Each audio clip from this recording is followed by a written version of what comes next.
So, Marie, thank you for being willing to come along and be part of our learning experience. Thank you. Probably know that this is a place where people come to learn how to do this kind of work. And so one of the ways that we can learn is to watch each other work and see what can be helpful for our learning. So I appreciate your willingness to do that. And is it okay if we make a video of this so that in the future other people might look and see what might be helpful or might be useful for them to learn? Sure. Yeah. It's very generous of you to do that. Thank you. You're welcome.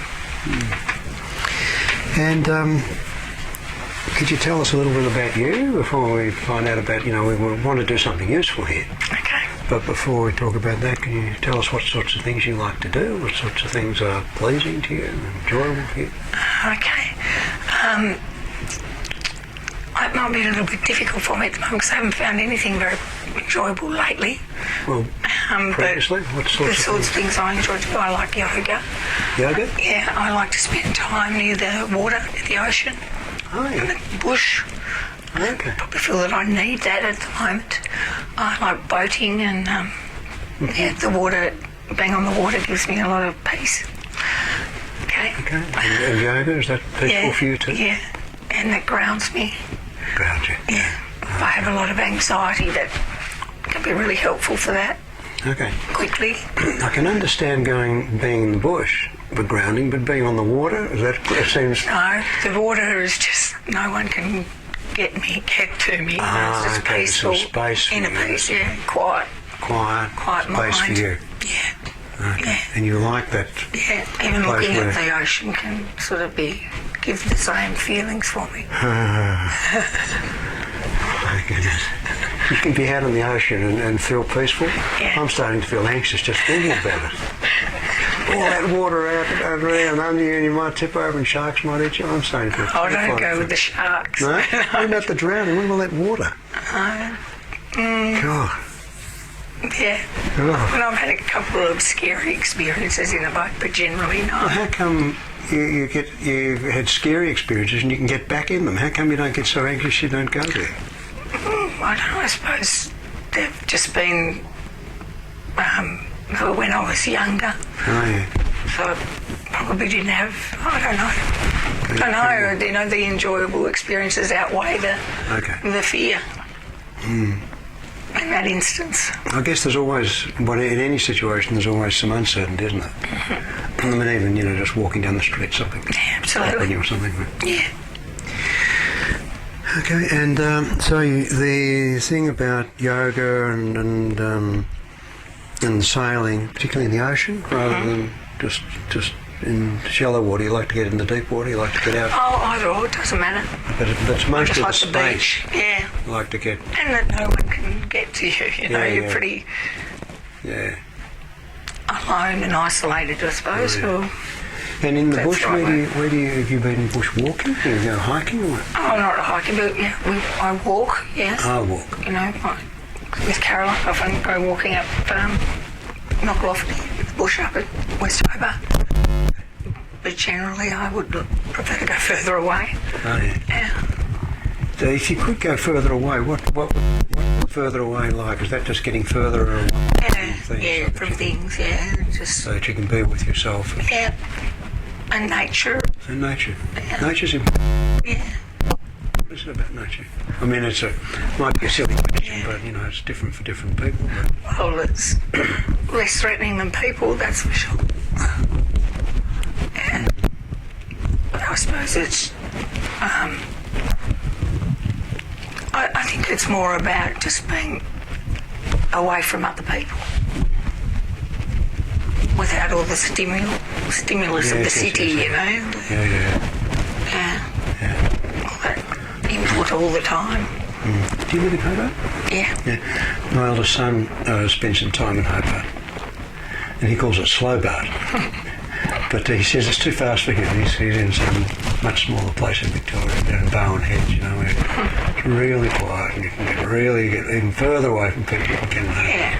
He says he couldn't cope with the hustle and bustle of Hobart. So if we could do something here that would be useful, what would that be? If we could do something in this little time that would be helpful? what would be helpful for me is that I feel that I am having difficulty, a lot of difficulty, making changes in my behaviours or patterns. And I'm afraid that I can't change. Mm-hmm. So I have a lot of fear around a lot of things. About changing? Yeah. About not changing, actually? Yeah, actually, yeah. Yeah. A bit of both. Actually, a bit of both, probably. Gabriel was reading me a email the other day about someone getting older, and said that she woke up one morning and someone had stolen her thighs. She woke up a couple of weeks later and someone had stolen her buttocks, replaced them with someone else's. You know. So I think I don't know about resisting change. I think changes happen to us, but not necessarily. That's not the kind of changes you're talking about. No. And generally, I don't mind change. I like things to change, but I'm having real difficulty changing myself. Oh, yeah. So if you were to find an easier way of changing yourself, or you're able to just get through that somehow and change yourself, what would you be changing to? What would you be? What would be different? What would you like to?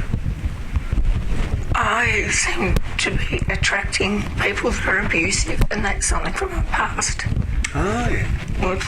From my childhood. Oh, yeah. And I don't have a partner at the moment, and in previous relationships that's been an issue, abusive, verbally mainly, and now it's presenting in friends, which is unusual. That's never happened to me What, before. friends are getting abusive? Yeah. Oh, my goodness. Yeah, so it seems that it keeps following me. Or You don't go into animal training, do you? No. Because if I was scared that if you did that, they would start to bite you. You know, you I've could be been training scared a people couple of have. Am I safe here? Am I going to start to sort of say unpleasant things to you in a minute just by being in your presence? Are you that powerful that you can force people to abuse? No, I'm just pulling you back. I know. But so somehow in the past you've learnt that somehow, unwittingly, not wanting to, somehow you just find yourself in situations where you get abused and you don't want to be abused. Yeah? So am I hearing you right? Yeah. And just trying to change that, like, gritting your teeth and saying, I'm not going to do this. That's about as effective as saying, I'm going to hold my breath. Yeah. Yeah, it doesn't work. No. And it feels to you like somehow it's what you've learned in the past that's keeping you stuck in this pattern. Okay. That makes perfect sense, doesn't it? So they tell me. Hey? So they tell me. Well, in other ways it does. You learn to speak English, and so you don't wake up in the morning and think, oh, I think I'll speak Chinese today. Yeah, we do what we've learned. Sense, we are a product of what we've learned. Yeah, and I learnt it well. So it may be that there's something else for you to learn. And maybe learn it in a way that doesn't have to be too self-abusive, too struggling, too effortful. You're reading my mind there, Rob. What? I was just about to say the other thing is about nurturing myself. Yeah. Well, it's the same Great thing. difficulty with that, can nurture everyone else around me but not myself. Okay. And have you done any hypnotic work before? Yeah. Oh, so you know about that. Yeah. And with your yoga experience, I would expect it to be easy for you. At the minute, yeah. In this approach, we think of hypnosis not as some weird kind of stagey thing, but just really a natural experience where we focus on something. Just as you might focus on something when you're doing your yoga. Do you do physical relaxation with yoga? Yeah. What do you close your eyes when you do that, or do you have them open? Or? When I meditate, yeah, close my eyes. Okay. And then when you close your eyes, what do you do? Do you relax your body, or? Yeah. Okay. Would it be okay if you were to do that now and then somehow allow what I'm saying to be just part of the background of that? Yeah, sure. Okay. Do you normally have a particular way that you sit? Or I usually lay down with yoga, but it's So when I've that- had hypnosis previously, I've just sat and it's fine. All right. And then if you were to remember how you've gone into hypnosis before, and part drawing on your yoga experiences,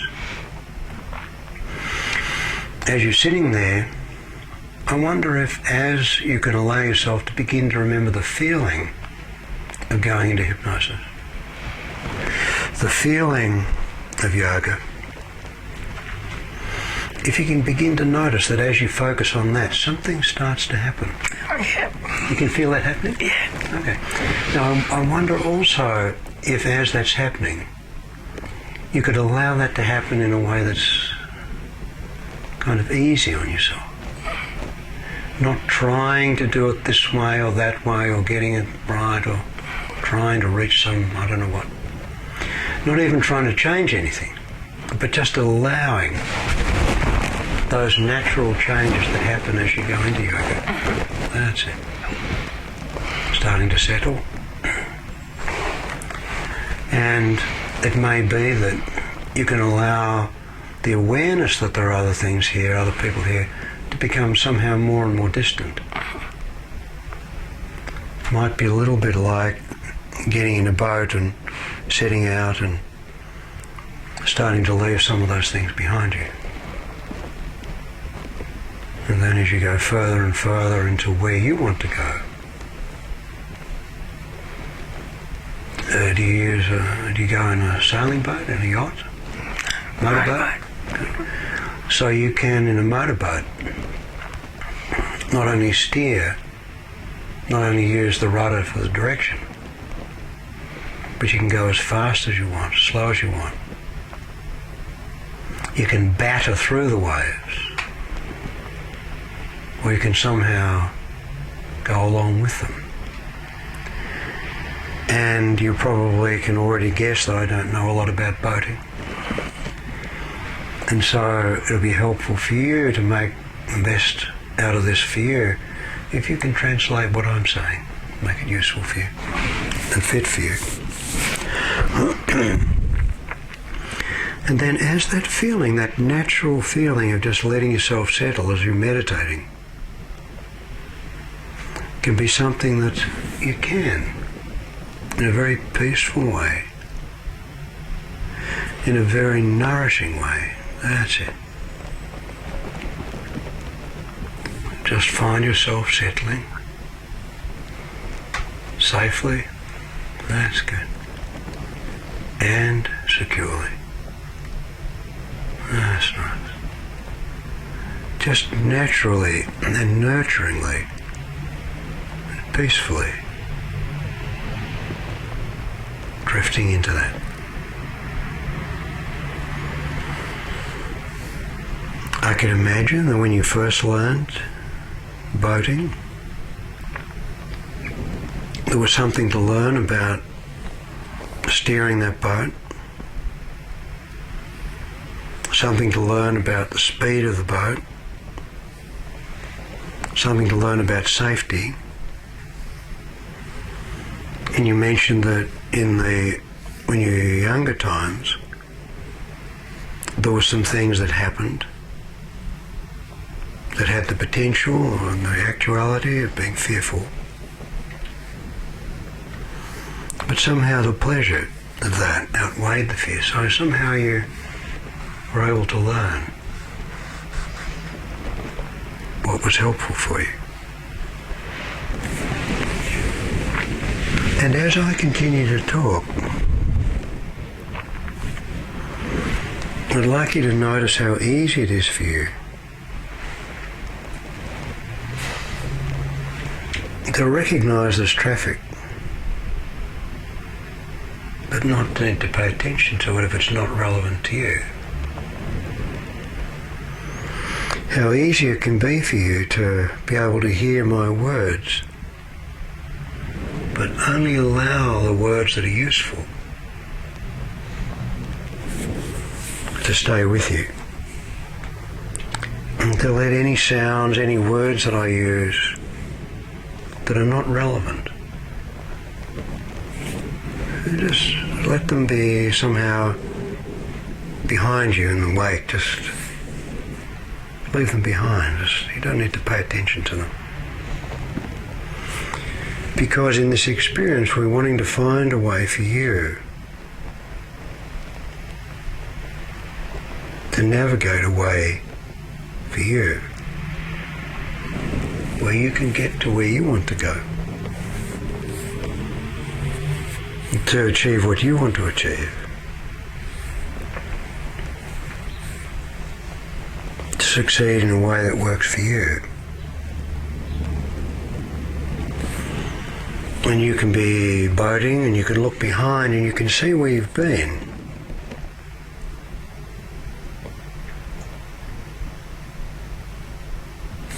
But you're actually wanting to look where you're going. There's something more important. And when you first learned to walk, it was difficult to know how to place your feet, how big a step,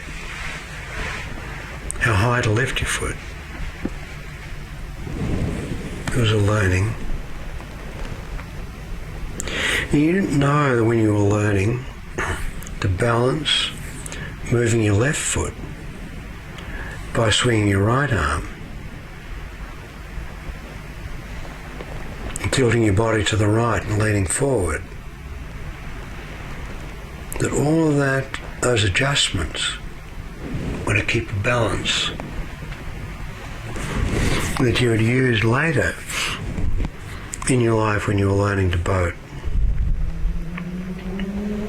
You didn't know that one time later you'd be using that learning to meditate, to keep the balance. Just as you breathe in and you breathe out in a very balanced way. And you've learned in meditation to relax your body, your muscles, and to have the benefit of that. But you don't let the muscles of your neck relax so much when you're sitting that your head flops. You keep just the right amount of balanced tension there.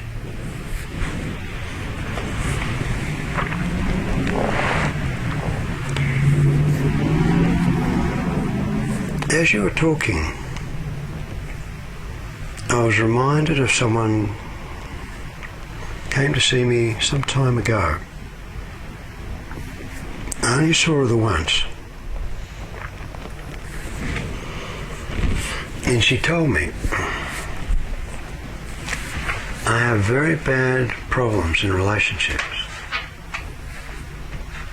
And I know that the reason I have problems is because of my own experience.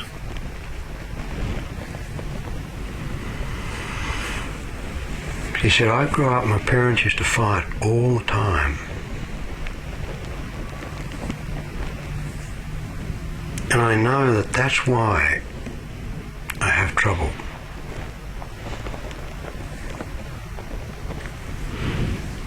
And she had had no experience in hypnosis, or very little.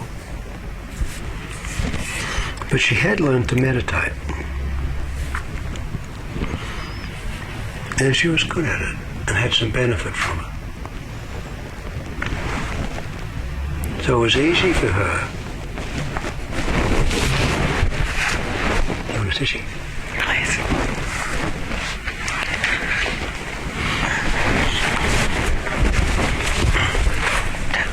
Oh, I don't think one will be enough. I think we should be all right. Be enough. Be on the ocean soon. So is it okay to... Yeah, go on. It's fine. You can do the mopping up as we go. Yeah, it's fine. You nurture yourself that way. You know how to take care of yourself. Yeah, I can wipe my eyes. Very good. And she was able to allow herself to meditate, and I was able to talk with her in that meditative state where she could know that she was okay in herself, where she was able to get away from all of the pressures of everyone and everything and feel so good, somehow just being there with herself in her own safe place. And she learnt that some people can't meditate because they're frightened that if they go inside themselves, there'll be something scary there. But she learned that people who can meditate know that who they are is okay. That's why they can go there. And in that meditation, she also used to imagine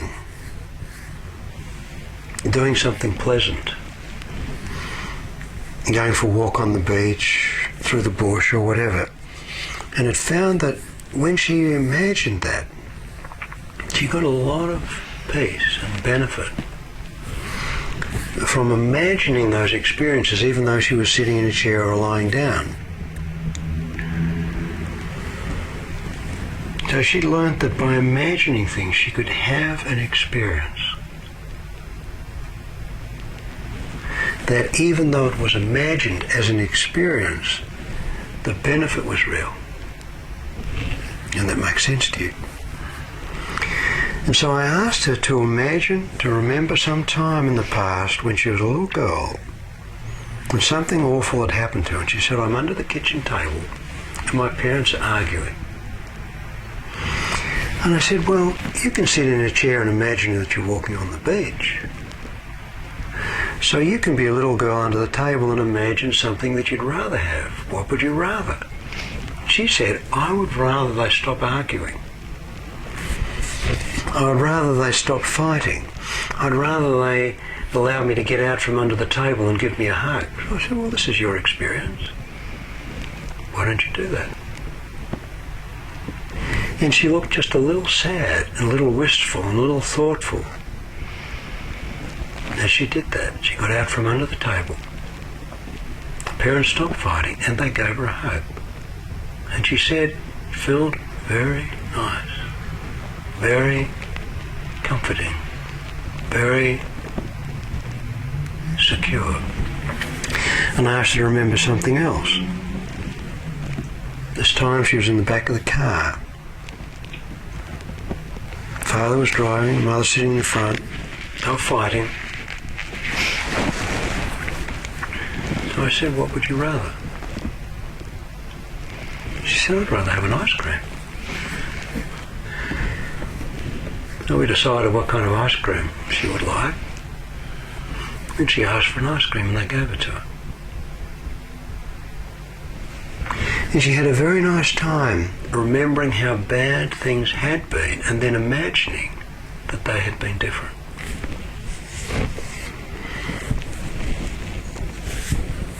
And at the end of that time, she said, I know I made that up. I know I imagined that. But it felt good. And I think there may have been some times where some good things did happen. They didn't happen all the time. And she said to me, I'm going to be okay now. Now I didn't see her again, so I don't know whether she was okay or not. But she certainly looked different, and she said she felt different.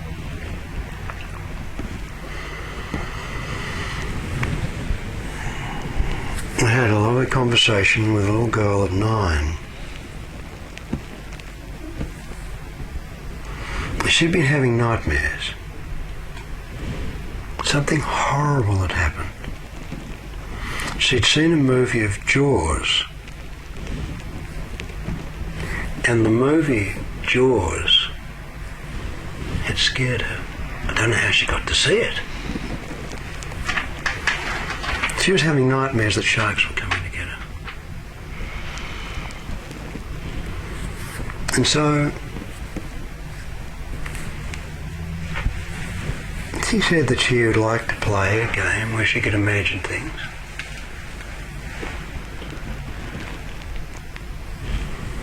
And I asked her what sorts of things she might like to read, since she liked reading, just before she went to sleep so she could have pleasant dreams instead of nightmares. Does it make sense to me to say that? And she'd been reading Harry Potter. So we played this lovely game where she imagined that she was Harry Potter's sister.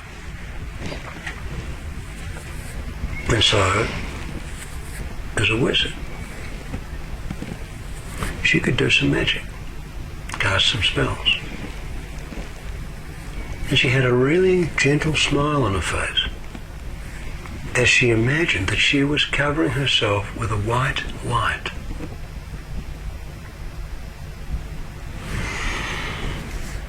And I was doubtful that that would be any use, but she was certain that that white light would protect her from the sharks. She called the sharks in and she said, they're trying to bite through the white light and they can't do it. They're getting frustrated. Now they're getting bored. Now they're going away.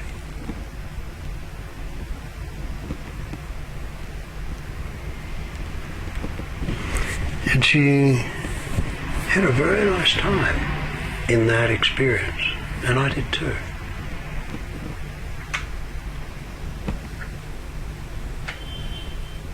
And she didn't have any nightmares after that. All she needed was to find a way of protecting herself. And I couldn't have known that a white light would do it. And I don't know that she could have known before she discovered. But once she found that, she was secure, she was safe, she could get away from them. It made all the difference to her.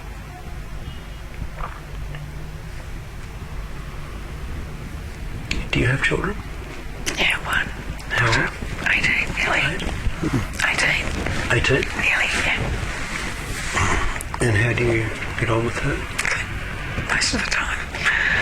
Most of the time, good, yeah. Well,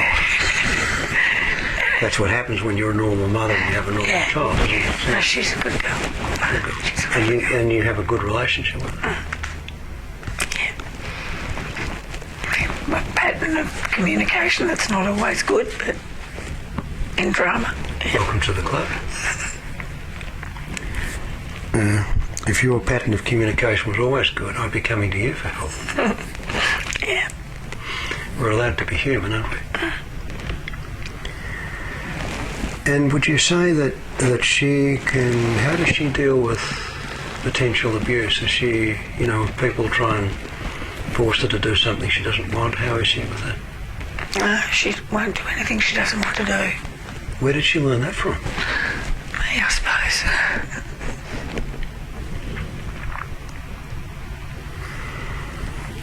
Well, could you imagine if you look back over those 18 years, and I don't know that you could be absolutely certain about how she was able to learn that, but somehow she's been able to learn that from you. So could you close your eyes and imagine that as you are looking back over those 18 years, it's as if you, as the adult that you are now, the mother of that 18-year-old girl that you are now, could be the age that you are now with the experience that you have now, and the understandings, the learnings that you have now that she's learned from you about how to not do what you don't want, that you're able to teach your daughter. And imagine that as the adult that you are now, you could look and watch as if you could watch your life going all the way back, and you could be how you are now, looking and seeing, and go back. Your daughter was a little girl, a little baby. And somehow you taught that little baby and that little girl. One of the things you taught her was that you are not perfect, which will be a relief for her so that she doesn't have to be perfect. And then imagine that that same experience that somehow, if I could say it, you've learned in teaching her That's a gift that she's given you, that you've given her. It's a gift that you've shared, if I can put it that way. That gift, as you go back through time, you can take that gift, you can carry that gift, you can have that gift, and go all the way back to a little girl that you once were.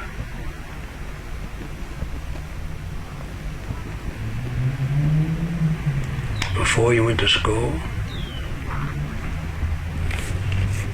before you learned to walk, maybe even before you learned to crawl.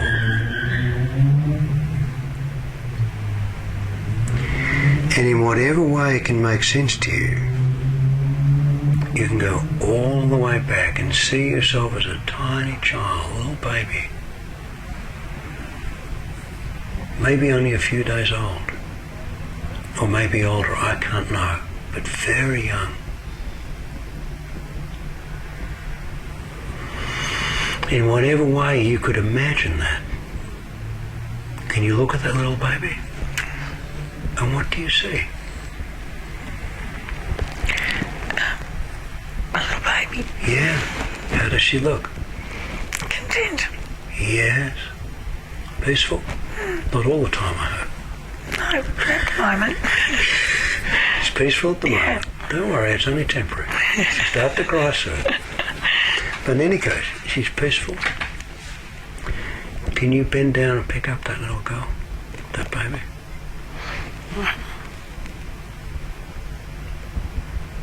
Can you hold her close to you?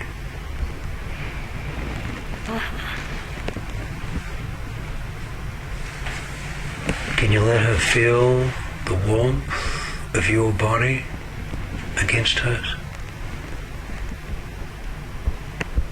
And can you feel her snuggling next to you into the safety of your body and the softness of her body? Can you feel that? Can you feel how soft and vulnerable she is? How trusting she is?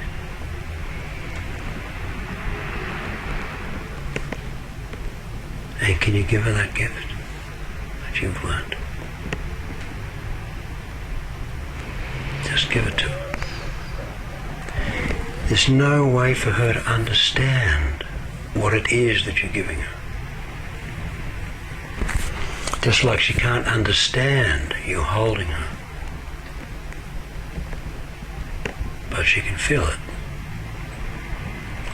She can know it.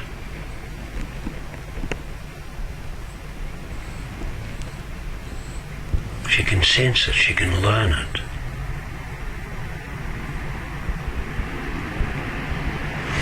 And I'd like you to keep holding her and holding her firmly, securely, as if you holding her could give her that protection, to give her that feeling that when you're holding her, it's a protection against anything outside of her that's a threat to her. Anyone that's outside of her that could harm her.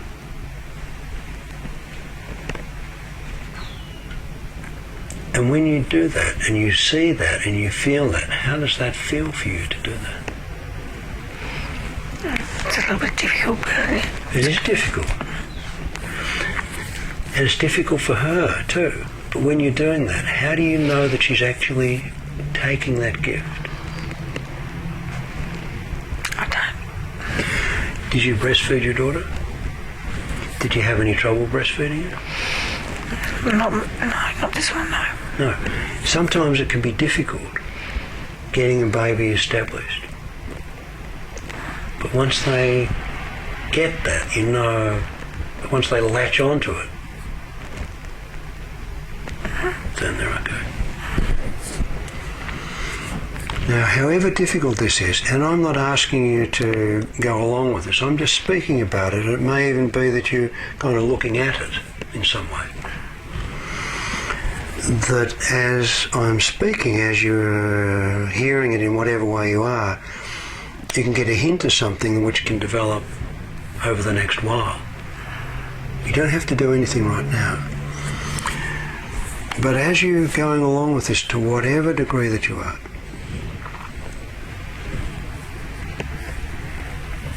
I'm suggesting that you can hold her and make her feel safe. And then comes the tough bit.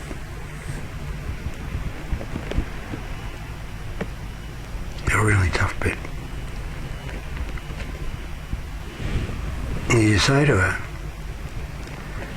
some horrible things are going to happen to you. Horrible things. Terrible things.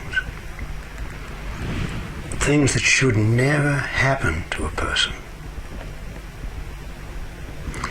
And when they happen to you, you will think they'll never end.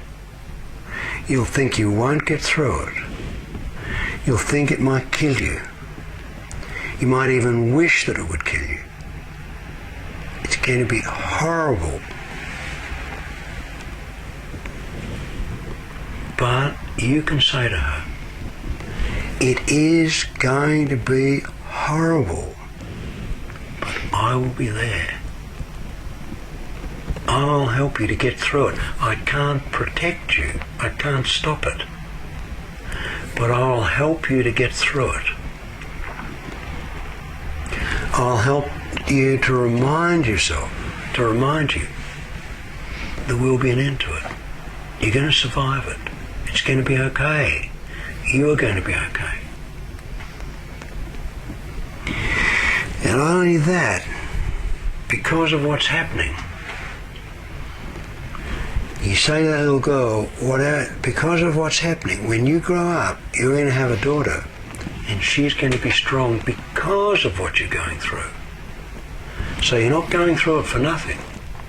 And not only that, that daughter's going to grow up and she's going to have children, and she's going to teach her children.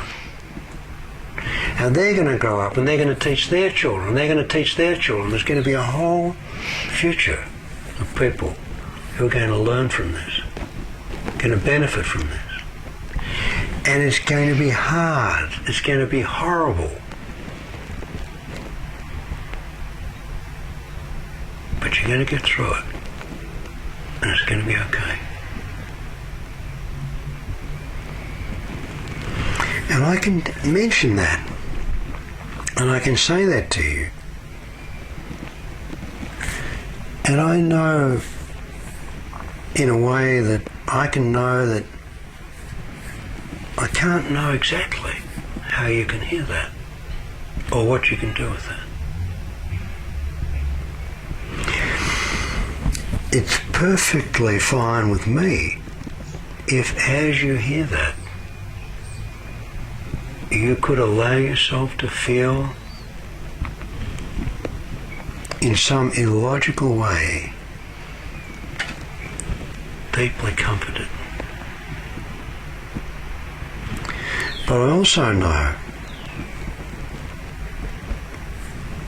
that every person has their own self-protection. And if I tried to force that process on you, it could be a kind of abuse. Well intended, but it could still be an abuse. Which is why I think it's important that you know that you can hear what I'm saying and you can understand the drift of it, and maybe even see the benefit of that.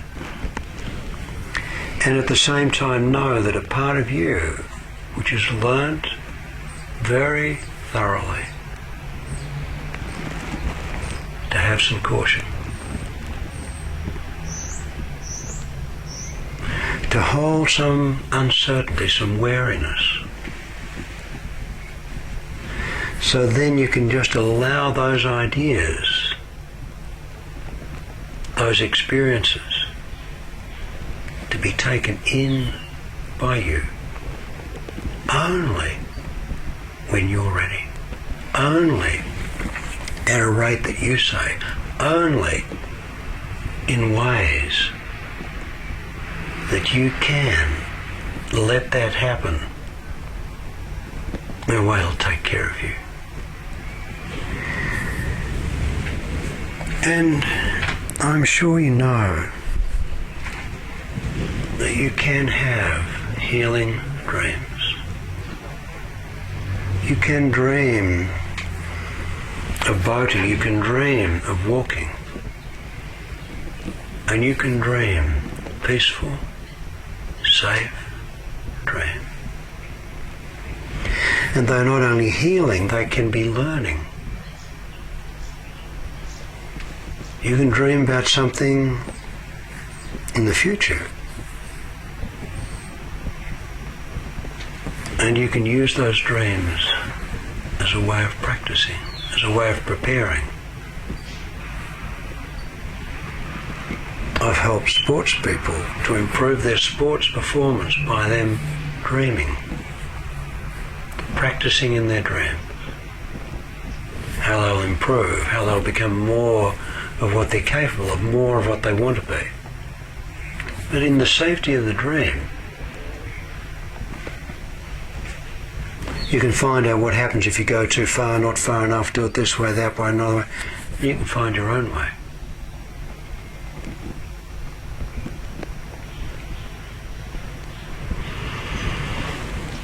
Now, I'm wondering, and I'm willing to hear no from you about this, but I'm wondering if it would be okay if I were to lift your left hand. Yeah. Are you sure that's all right? Yeah. I'm just going to lift it, and I'll lift it very carefully.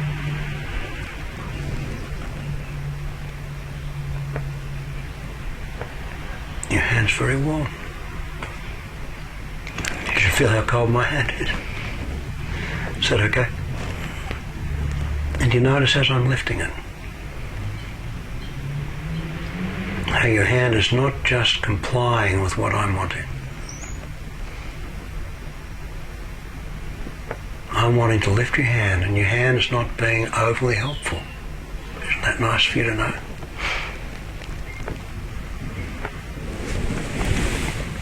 And I'm going to shift your elbows, okay? That's right. Now, in a moment, not quite yet, in a moment, it can be interesting for you to find that hand has a capacity to rest just so. And I'd like to interest you, and I can't know how you can experience this, the way that hand, which you know is yours, can at the same time feel interestingly separate from you. And you're smiling as I'm saying that. And when you look at that hand, what's it like to see that it's your hand and feel that it's separate? It's odd. Odd, yeah. It is odd. But you're smiling, so the oddness is okay. That's okay.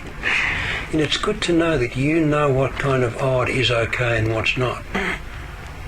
Because if it were not okay, you would know what to do.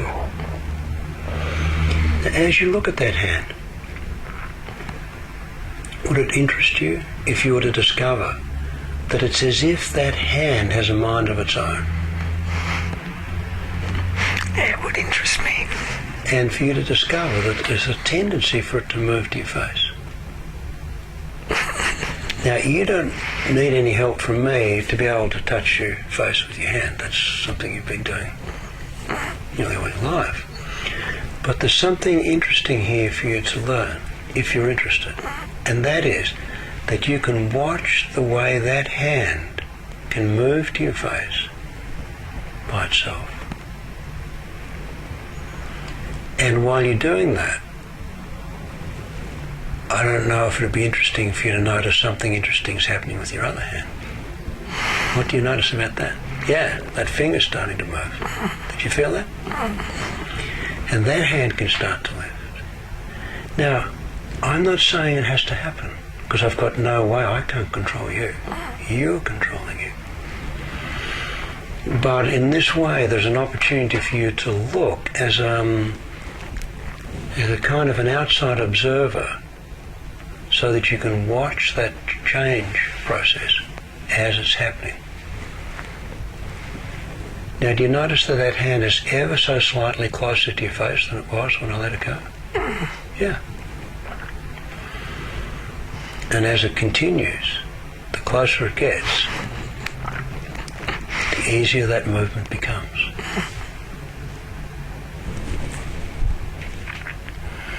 Would it be all right for you to discover that, I don't know if that hand's going left all the way off your face, off your chair, that when that hand will touch your face, yeah,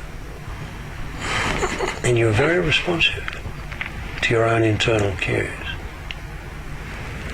Because I was going to say to you, would it be all right if when that hand touches your face, that you find that your eyes are going to close? And just as I said that, you closed your eyes. And that hand's moving. And I can't emphasize this enough, that I'm not saying when that hand will touch your face, you'll have to close your eyes. I'm not saying that. I'm wanting to provide an opportunity for you to notice the tendency for that to happen. And for you to discover what's going to be helpful for you. And only let your eyes close if it feels okay to you. That's right. You want to close them already. You want to jump the gun here. You're very impatient. That's right. Yeah. I am. You want to change quickly. Well, sometimes going slower is quicker. But anyhow, you have a feeling that pretty certain that hand's going to touch your face now. Yeah. And what about your right hand? And while you're letting that happen, those ideas that you were looking at, those images, those experiences that can touch you,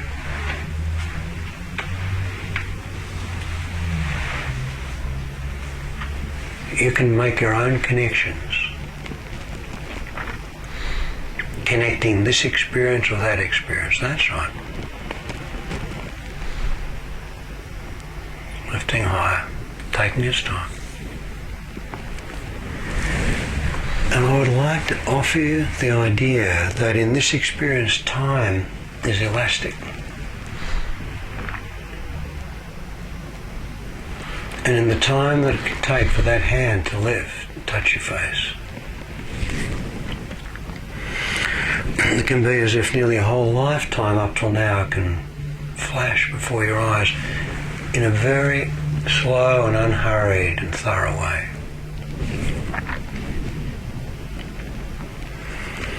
And so by the time that hand will have touched your face, you've made the connection there already.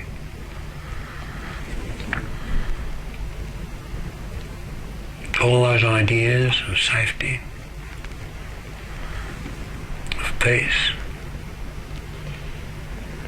of knowing how you can protect yourself.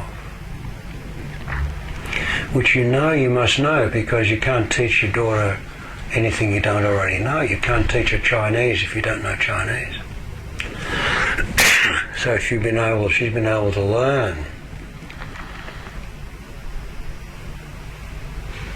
about protecting herself, taking care of herself, not letting anyone abuse her. She's learnt that from you. You must know it. So by the time that hand has gone all the way to your face, in a very thorough and unhurried way, that learning which you have and which you've shared, taught, and taught her. That's right, all the way up. That's right. By the time it'll touch your face.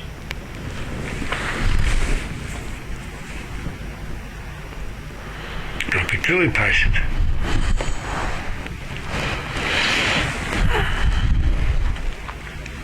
And can you let your head rest in your hands for a moment? Can you let that idea rest in your thoughts, in your feelings? Yeah. Takes a little longer to get into your feelings. And then let that experience begin to spread all through your body.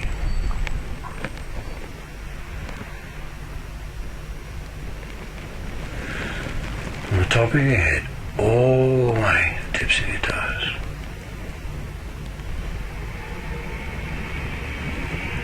And don't be impatient about that.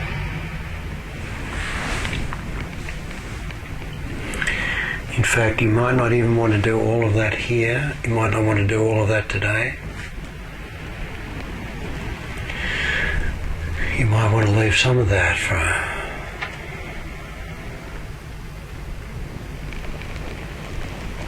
meditating over the next week, 2, or even 3.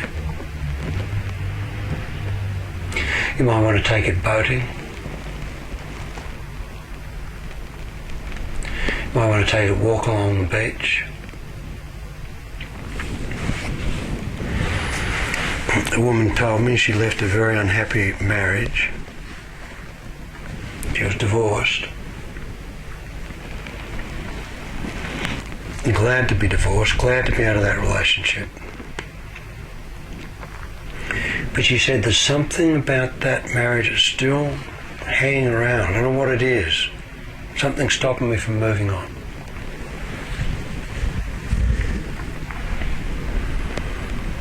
So I don't know what it is. There's something. And I told her, well, no, I can't know what it is. And I offered her the idea that if she were to go home, she could look around, not looking for anything, but just look around and find something that symbolized that relationship. And that when she found it, she would recognize it. And then she could do something with that, perhaps carry it around with her for a while. Not necessarily for a year. Carry it around for a while. Then she'd know what to do with it.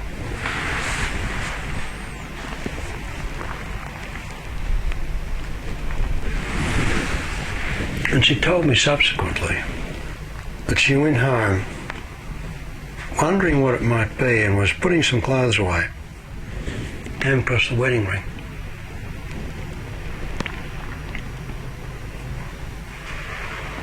It was in the drawer. She'd forgotten about it. It was no longer important. It was just there. She thought,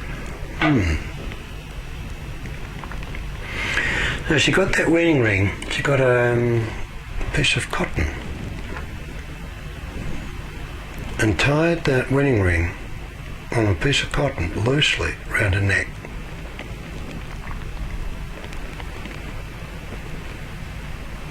She was walking along the beach one day, walking a dog.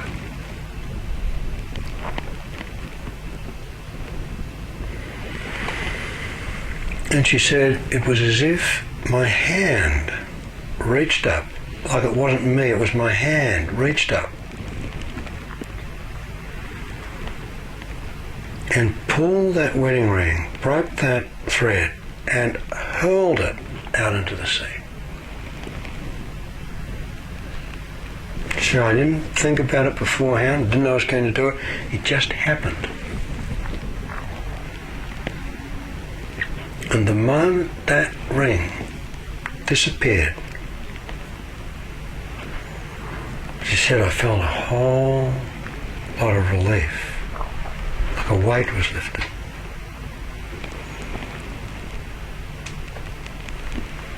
I felt free, safe, like there was room for me.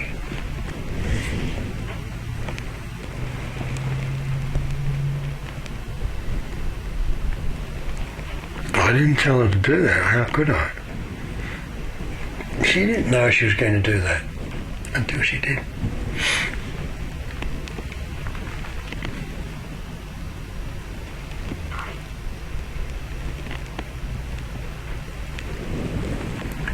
And what's happening to you at the moment? I'm feeling pretty relaxed. Very relaxed. Is that okay? Yeah, it's good. It's not unfamiliar to you. You felt like this before. But what's different about this?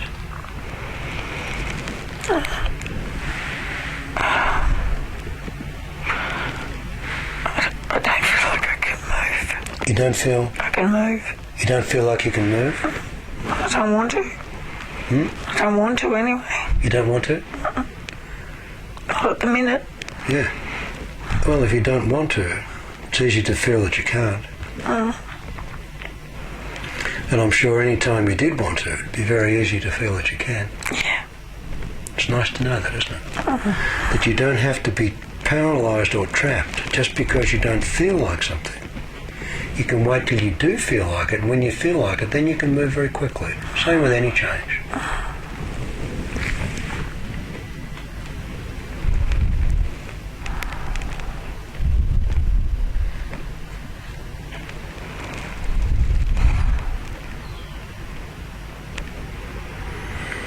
And that feeling of relaxation, where you feel you can't move, even though you know you can, but you feel you can't, you know you don't feel like it. Do you recognise that that can also be a way for you to feel peaceful? Yes. To feel safe? Yeah. Yes. To feel secure in yourself? Yeah. As a way of protecting you from any future abuse?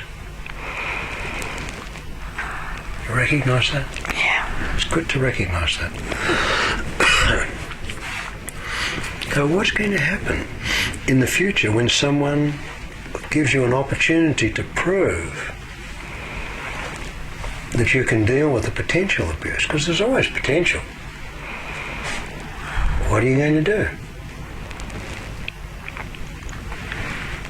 Believe. Yes. Yes. And what can you do to recognise the possibility of abuse before it even gets that you have to leave? I'm not sure. Huh? I'm not sure. When you're going boating? Recognise the warnings. Huh? Recognise the warning signs. Ah. When you go boating, you see the pattern of the waves and you know where the wind is. And you know that. Yeah.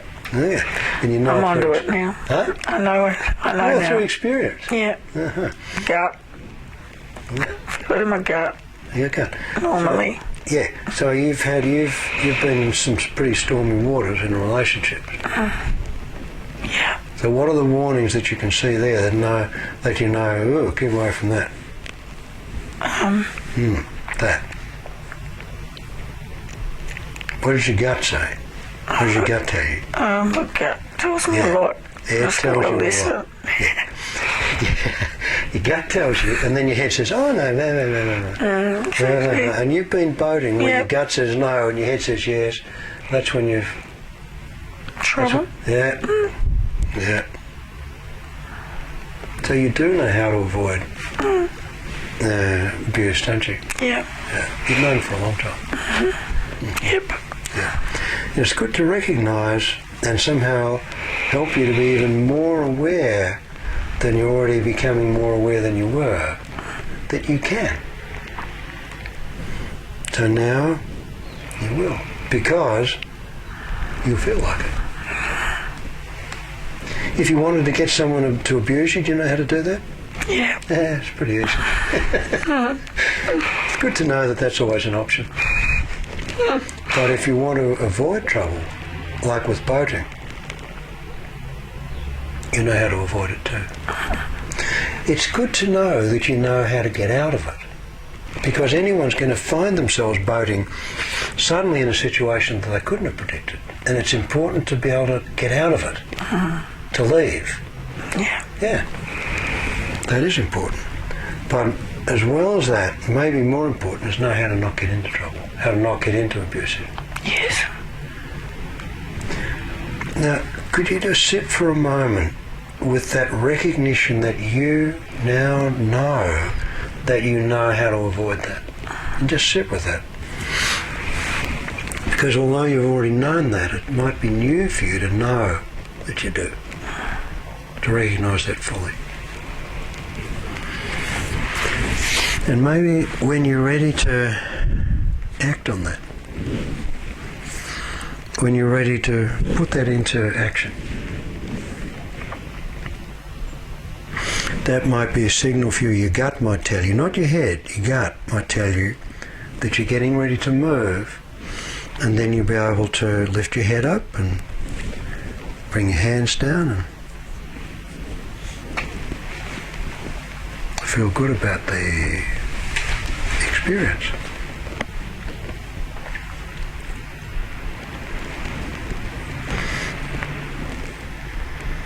And you can maybe let your head tell you that you should do this quickly, because your head gets impatient.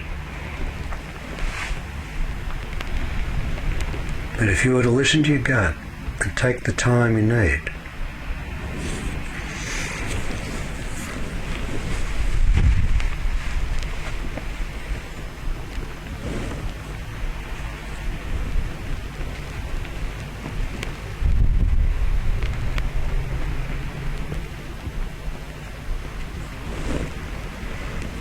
all the time you need.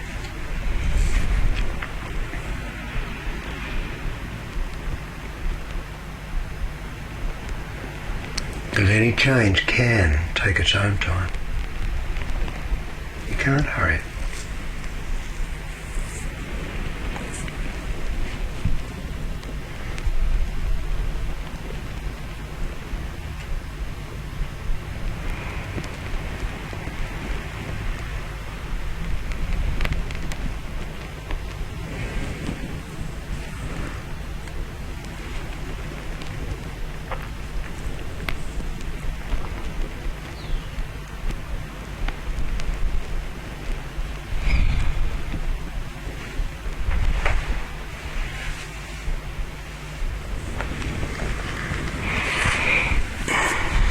I was having a counselling session with someone in Sydney,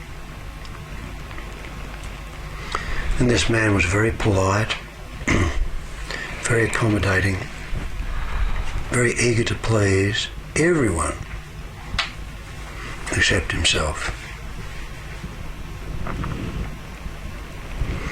He went into a very nice hypnotic experience. He knew about meditation. And after some time I said, you know when you're ready to come out of hypnosis. And he just sat there.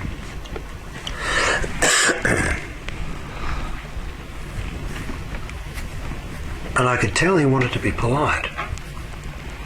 But I insisted.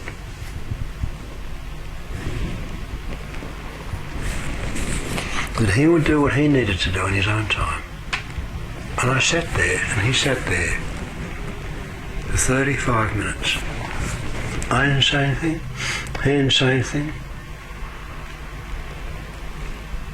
The other people there wondered what was happening. But it was maybe the most important 35 minutes of that person's life.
Would you mind passing me a tissue?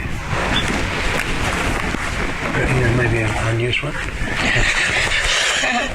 Thank you. Just want to blow my nose. Thank you for that. Now, would it be okay if, when you leave here, you don't give any particular thought to what we've been... And if someone says what happened, to say, oh, you know, there's some strange people. Someone talk to me. But it'd be nice if you could just kind of let that sit there. Okay, yeah. If that'd be agreeable.